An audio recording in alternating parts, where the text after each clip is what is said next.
Hello friends, मैं doctor Umakant. दोस्तों, छाछूत और छाछूत ट्रीटमेंट पे आधारित हमारे मन में बहुत ही अलग-अलग तरह के सवाल आते हैं, बहुत ही कन्फ्यूज़न भी हैं इसमें, बहुत ही मिथ्स भी हैं और बहुत ही भ्रांतियाँ हैं। इन सबको दूर करने के लिए दोस्तों हम लोगों ने छाछूत पे आधारित जो सवाल हैं, उनकी एक सीरीज़ चालू की है। अगर आपके मन में भी कोई सवाल है, तो आप भी हम लोगों से डायरेक्ट पूछ सकते हैं, चाहे कमेंट में, चाहे मैसेज से। हम लोग की कोशिश रहेगी कि हम उस सवाल का सही जवाब दे सकें। दोस्तों, आज का इस सीरीज़ में आज का हमारा जो सवाल है वो है छारसूत चिकित्सा की प्रक्रिया क्या है? दोस्तों, बहुत बार हम लोग चाहते हैं छारसूत को एक चिकित्सा विकल्प की तरह चुनने के लिए, लेकिन हमारे मन में बहुत ही कन्फ्यूज़न होते हैं और हमें इस प्रक्रिया का चूँकि इस प्रोसेस का पता नहीं होता है, तो इस वजह से हम इसको अडॉप्ट नहीं कर पाते हैं और इस प्रक्रिया में आगे जाने में हमें थोड़ा-सा कन्फ्यूज़न होता है और हम किसी दूसरी विधा को लेते हैं। दोस्तों, आज इस वीडियो के माध्यम से हम लोग पाइल्स, फिस्टुला, फिशर और पाइलोनेडल साइनस में हम लोग छारसूत को कैसे अप्लाई करते हैं, कैसे लाइगेशन करते हैं, इसको समझेंगे ताकि हमें थोड़ा-सा इस प्रोसेस का छारसूत ट्रीटमेंट के प्रोसेस का आइडिया हो सके और जब भी हमको इस तरह की कोई बीमारी हो, तो छारसूत चिकित्सा के विकल्प को चुनने में हमें कोई भी संकोच ना हो। दोस्तों, सबसे पहले हम लोग यहाँ पे फ़ोटो के माध्यम से समझने की कोशिश करेंगे। ये इमेज जो है ये हेमोरॉइड की इमेज है, जिसमें इंटरनल हेमोरॉइड हम लोग को दिखाई पड़ रहा है और एक्सटर्नल हेमोरॉइड दिखाई पड़ रहा है। इंटरनल हेमोरॉइड इंटरनल वीनस प्लेक्सस से बनते हैं, एक्सटर्नल हेमोरॉइड एक्सटर्नल वीनस प्लेक्सस से बनते हैं और इंटरनल हेमोरॉइड डेंटेड लाइन के ऊपर से बन के आते हैं और इसमें 4 ग्रेड होती हैं, ग्रेड 1, 2, 3, 4। ग्रेड 1 और 2 में ब्लीडिंग होती है, इचिंग होती है, डिस्कम्फर्ट होता है लेकिन हमें इसमें 400 ट्रीटमेंट की ज़रूरत नहीं पड़ती है। लेकिन ग्रेड 3 और 4 के जो हेमोरॉइड होते हैं, ऐसे हेमोरॉइड ग्रेड 3 के जो बाहर आ जाते हैं और हम लोग को उँगली से पुश करने पड़ते हैं और ग्रेड 4 के ऐसे हेमोरॉइड जो बिल्कुल प्रोलैप्स होके बाहर ही आ जाते हैं, जिसका सपोर्टिंग सिस्टम अंदर से ब्रेक हो जाता है और वो बाहर इसी तरह से प्रोलैप्स रहते हैं।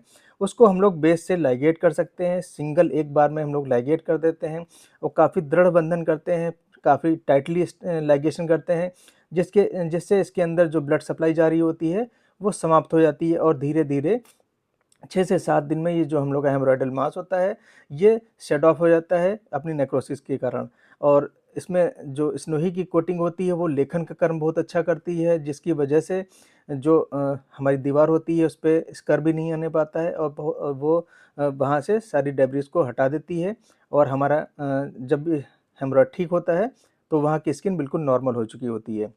अब हम लोग एक्सटर्नल हेमरॉइड को देखते हैं। एक्सटर्नल हेमरॉइड हम लोग को इस तरह से बाहर की तरफ लटकते दिखते हैं।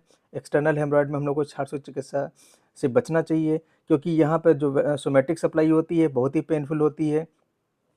अगर यहाँ पे लूज़ स्किन के रूप में हम लोग को एक्सटर्नल हेमरॉइड मिल रहा है तो हम लोग को छारसूत चिकित्सा की ज़रूरत नहीं है।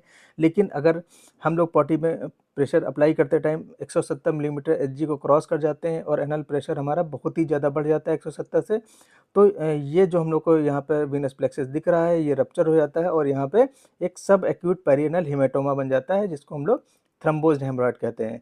थ्रम्बोज्ड हेमरॉइड में हम लोग बाहर से इंसिजन लगा के जो अंदर का थ्रोम्बस है उसको हटा देते हैं और उसके अंदर छारसूत को पैक कर देते हैं। छारसूत अपनी कॉटरी के गुणों के कारण अंदर जो भी टिश्यूज़ होते हैं उनको कॉटराइज़ कर देता है, ब्लीडिंग के चांसेस कम कर देता है और यहाँ पे स्वेलिंग को काफ़ी कम कर देता है। इस तरह हमने समझा कि इंटरनल हेमरॉइड और एक्सटर्नल हेमरॉइड को किस तरह से हम लोग लाइगेट करते हैं, किस तरह से हम लोग छारसूत का एप्लीकेशन करते हैं। एक ये इमेज हम लोग के पास में फिस्टुला की इमेज है। फिस्टुला में हम लोग देखते हैं कई बार हम लोग को यहाँ पे पेरिनेल एब्सेस बन जाते हैं, जिसका कम्युनिकेशन हमेशा एनल कैनाल से रहता है। हम लोग करते क्या है, यहाँ पे इंसिजन लगा के ड्रेनेज कर देते हैं। आईएनडी बेसिकली हम उसको कहते हैं, इंसिजन और ड्रेनेज, जिससे हमारा एब्सेस तो ड्रेन हो जाता है। लेकिन ये चूँकि फिस्टुला ट्रैक यहाँ से अंदर से कम्युनिकेट होता है, ये एब्सेस समाप्त होने के बाद भी ये कम्युनिकेशन ब्रेक नहीं होता है और हमें फिस्टुला दोबारा हो जाता है। इसलिए हम लोग दूसरे विकल्पों में हमेशा हम लोग को रिकरेंस के चांस मिलते हैं। जबकि अगर हम लोग छारसूत से इसको सही करने की कोशिश करेंगे, तो इंसिजन ड्रेनेज के साथ में ही हम लोग यहाँ पे एक छारसूत भी अप्लाई करेंगे, जैसे यहाँ पे ये पड़ा हुआ है। छारसूत्र जो अपने बेसिक गुण होते हैं, छेदन, भेदन और लेखन की वजह से धीरे-धीरे कटिंग और हीलिंग करते हुए हमारी इस कैविटी को भी भर देता है और नॉर्मली जो हम लोग के फिस्टुला होते हैं उनको उनके ट्रैक को भी धीरे-धीरे ठीक करता रहता है और उसके अंदर जो डेब्रीज होती हैं, अनहेल्दी ग्रेन्युलेशन टिश्यू होते हैं, जो पस होता है, बैक्टीरियाज होते हैं, वो अब बाहर की ओपनिंग से धीरे-धीरे ड्रेन आउट होके निकलते रहते हैं और हमारा जो फिस्टुला ट्रैक है, ये हमारा एब्सेस है, दोनों धीरे-धीरे ठीक हो जाते हैं। अब हम लोग आते हैं कि अगर किसी को पाइलोनेडल साइनस है, हाँ, एक चीज़ और हम लोग यहाँ देखते हैं, जब भी हेमरॉइड में हम लोग एप्लीकेशन करते हैं, एक्सटर्नल हेमरॉइड में हम लोग छारसूत का एप्लीकेशन करते हैं, मतलब छारसूत को इस कैविटी के अंदर रखते हैं, जो कि हम लोग को यहाँ पे थ्रम्बस हटाने से बनी थी। और जो इंटरनल हेमरॉइड है, इस पे बहुत टाइट लाइगेशन करते हैं, सिंगल एक बार का लाइगेशन होता है, और इसमें एक्सटर्नल हेमरॉइड में सिंगल एक बार का एप्लीकेशन होता है। जबकि जो हम लोग फिस्टुला में देखते हैं, हम लोग को हर हफ्ते वीकली अपने छारसूत को चेंज करना होता है, नए छारसूत से रिप्लेस करना होता है, क्योंकि इस पे जो दवा की कोटिंग लगी होती है वो लगभग 1 हफ्ते में पूरी तरह डिज़ॉल्व होके ख़त्म हो जाती है और ये छारसूत एक नॉर्मल थ्रेड में कन्वर्ट हो जाता है।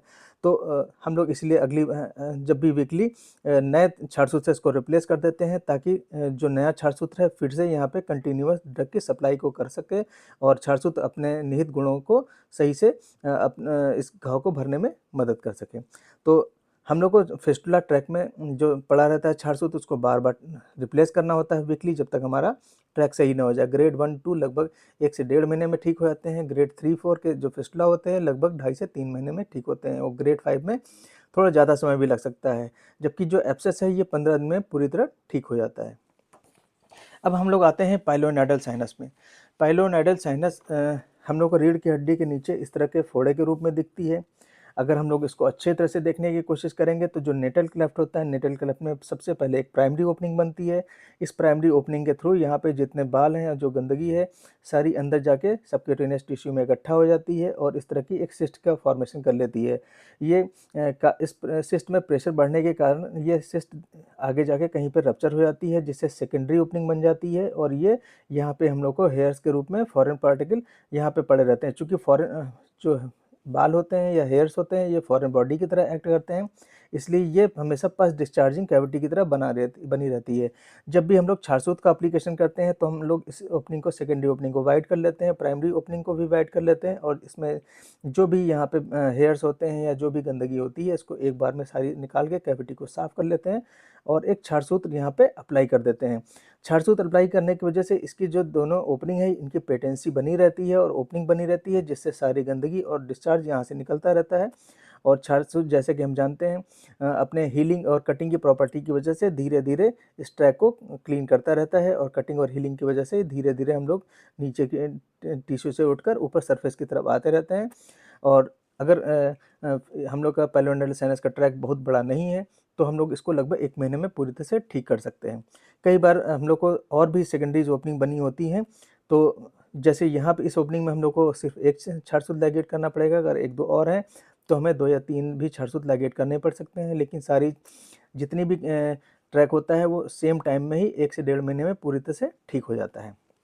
अब हम आते हैं कि अगर हम लोगों में से किसी को भी इस तरह का एनल फिशर बने, वो भी क्रॉनिक एनल फिशर हो, जिसमें हम लोग को सेंटिनल टैग भी दिख रहा है, यहाँ पे आप बहुत क्लियर इसमें देख सकते हैं, और एक पेपिला भी अंदर, जब भी क्रॉनिक हम लोग को यहाँ पे फिशर बनता है तो इस तरह का पेपिला भी अंदर हम लोग को मिलता है। तो जो पेपिला होता है इसको बेस से हम लोग हटा सकते हैं और ये जो हम लोग को सेंटिनल टैग है इसको भी हम लोग एक बार में हटा देते हैं। और इसी के साथ एक इमेज हमने और यहाँ पे इसको थोड़ा-सा हम लोग ध्यान से समझते हैं। जो फिशर होते हैं यहाँ पे एक दरार के रूप में होते हैं, जैसे हम लोग यहाँ पे देख रहे हैं। ये यहाँ पे एक कट के रूप में होते हैं जो हम लोग की फिशर बेड होती है। ये बाहर से जो सेंटिनल टैग होता है इसको हम लोग एक बार में हटा सकते हैं और पेपिला को भी हटा सकते हैं। अब जो ये फिशर बेड हमारी बचती है, इस फिशर के बेड के नीचे हम लोग यहाँ पे एक छारसूत का एप्लीकेशन कर सकते हैं, जो रात भर में यहाँ पे पूरी जो अनहेल्दी ग्रैन्युलेशन टिश्यू हैं, जो फाइब्रस टिश्यू हैं, इनको यहाँ से रिमूव कर देता है और फिर हम लोग के पास सिर्फ एक हेल्दी सा वुंड बचता है।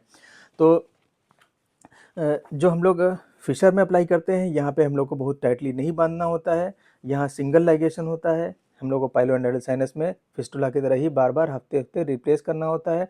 और जैसे हम लोगों ने समझा कि जो हम लोग के हेमरॉइड होते हैं, उसमें भी सिंगल एक बार का लाइगेशन होता है। तो ये सारी प्रक्रियाएँ हम लोग जो छारसूत्र की चिकित्सा होती है, उसमें इन प्रोसेस को फ़ॉलो करते हैं। पाइल्स, फिस्टुला, फिशर, पाइलोनेडल साइनस के लिए छारसूत्र बहुत ही अच्छा ट्रीटमेंट विकल्प है। अगर हम लोग चीज़ों को अच्छे से समझ सकें तो हम इससे इलाज लेके बहुत आसानी से अपने दैनिक कार्यों को कर सकते हैं। हमें हॉस्पिटल में एडमिशन होने की ज़रूरत नहीं होती है और बाकी के सभी कार्यों को हम बहुत आसानी से कर सकते हैं। जैसे इसमें गाड़ी चलाना है, अपने हाउस होल्ड वर्क्स हैं, अपने दैनिक कार्य हैं। इसलिए छाछूत एक बहुत अच्छी चिकित्सा विकल्प है। तो आज का जो हमारा तीसरा सवाल था, छाछूत चिकित्सा की प्रक्रिया क्या है? शायद हम लोगों को इतनी चीज़ें समझ मतलब इतनी चीज़ें देखने के बाद सारी चीज़ें समझ में आ गई होंगी।